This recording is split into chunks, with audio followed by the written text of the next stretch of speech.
Dalam perdebatan konsep authenticity, Ning Wang merupakan salah satu sarjana ya yang penting ya.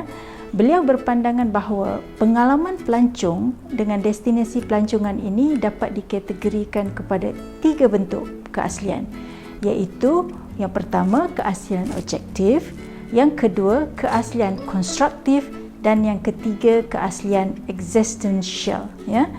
Dan keaslian objektif dan konstruktif ni berkait rapat dengan objek sesuatu pelancongan. Tetapi existential ini, keaslian ini amat berkait rapat dengan aktiviti pelancongan tersebut.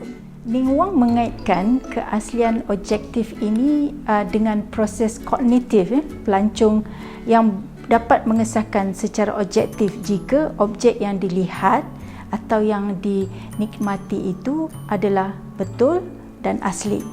So, pengalaman yang pelancong dapat daripada melihat dan menikmati produk atau objek yang betul dan asli ini dan malah disahkan oleh pakar-pakar seperti barangan yang dipamerkan di muzium ini boleh mewujudkan pengalaman pelancongan yang dikatakan autentik. Manakala Eric Cohen pada tahun 1988 menghujahkan bahawa sesuatu produk yang autentik itu mestilah sesuatu yang tradisional. Tradisional di sini mengikut beliau ialah produk tersebut mestilah melalui proses pengeluaran di peringkat tempatan, dihasilkan oleh pengeluar tempatan dan menggunakan bahan-bahan tradisional tempatan. Dan produk tersebut sebenarnya dihasilkan untuk kegunaan tempatan dan bukan bertujuan untuk pasaran tempatan. Contohnya, tarian masyarakat folklore ya, mungkin asli ya, tetapi ia boleh menjadi tidak asli apabila penari yang terlibat dalam tarian tersebut bukan berasal daripada penduduk tempatan dan datang daripada kawasan yang berbeza.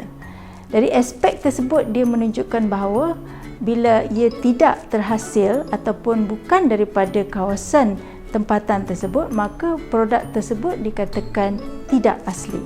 Autentik konstruktif pula merujuk kepada keaslian objek ataupun fenomena yang bergantung kepada bagaimana pelancong itu sendiri atau organisasi pelancong itu melihatnya, dan ini berdasarkan kepada jangkaan pilihan, fantasi, kepercayaan dan juga aspek-aspek lain yang dijangkakan oleh pelancong.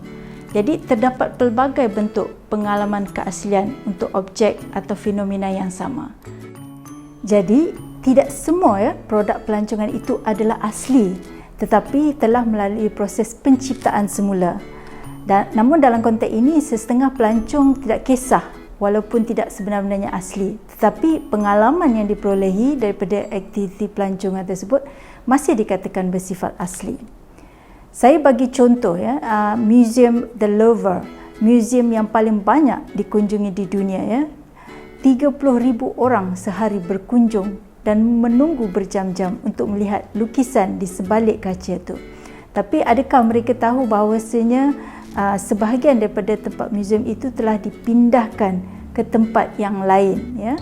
Contohnya macam tarian barong di Indonesia telah melalui banyak proses perubahan untuk dipersembahkan kepada pelancong bagi melindungi konsep suci dalam tarian tersebut. Authentic existential pula ia tidak berkaitan dengan objek yang dilawati, tetapi lebih merujuk kepada keberadaan diri dan emosi yang dirangsang oleh aktiviti pelancongan tersebut.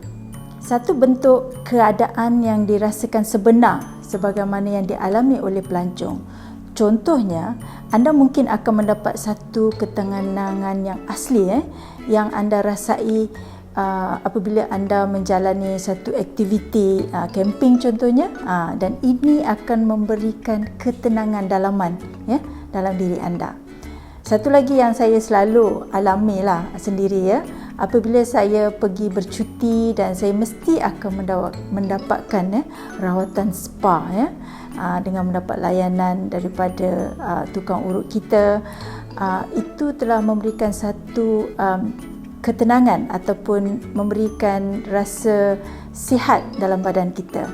So maksudnya pelancongan itu dia mempengaruhi keseluruhan tubuh badan kita. Atau mereka yang suka kepada sukan-sukan ekstrim seperti mendaki puncak gunung Kadang-kadang kita selalu bertanya kenapa nak menyusahkan diri, berpenat lelah mendaki puncak gunung.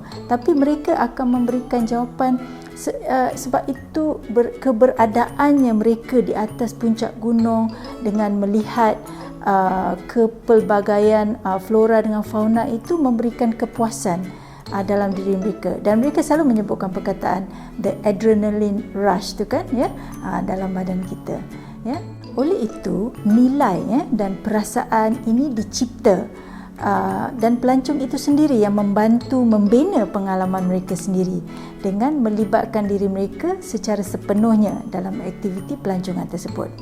Namun setiap pelancong mempunyai pengalaman rangsangan yang berbeza walau mereka menjalani aktiviti pelancongan yang sama.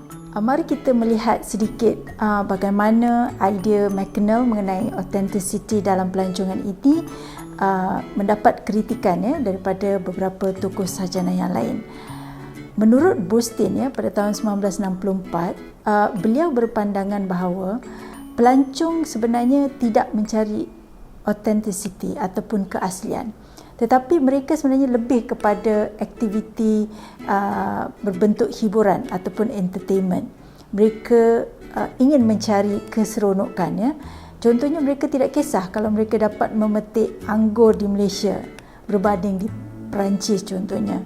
Atau tarian yang dipersembahkan tu bukan menggambarkan tarian asal penduduk tersebut selagi mereka dapat menonton persembahan tersebut di tempat penduduk tempatan itu Boorstin percaya bahawa pelancong mudah berpuas hati dengan pengalaman pelancongan yang tidak autentik. Sebab pelancong sebenarnya bukan untuk mencari pelancong bukan sebenarnya nak mencari authenticity ataupun keaslian semata-mata, tetapi sebenarnya mereka ingin mencari hiburan dan keseronokan. Ini kita boleh tengok dalam kalau kita pergi ke tempat-tempat yang dipanggil hyperreality hyperreality seperti Disneyland yang mana watak-watak itu semua adalah imajinasi, tetapi akhirnya pelancong-pelancong ingin mencari hiburan dan keseronokan. Jadi saya telah jelaskan maksud konsep keaslian, makna konsep keaslian dan juga pencarian keaslian, mengapa pencarian keaslian itu penting dalam industri pelancongan, kategori dan dimensinya, dan tokoh-tokoh sarjana penting serta kritikan terhadap konsep authenticity itu Jadi dunia barat percaya bahawa destinasi pelancongan ni tidak lagi asli sebenarnya apabila nilai dan tradisi budaya mereka berubah. Jadi apa pandangan anda pula?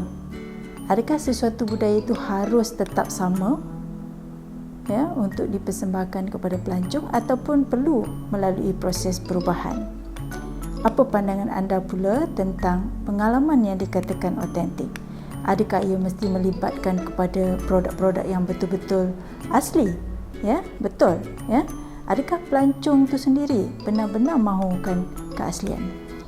Mungkin mereka mahukan keaslian dan pengalaman yang kurang asli, atau mungkin mereka tidak peduli pun. So anda boleh fikirkan mengenai perkara ini apabila anda mula memilih untuk bercuti atau menjalani aktiviti pelancongan anda yang seterusnya. Sehingga bertemu kembali, terima kasih.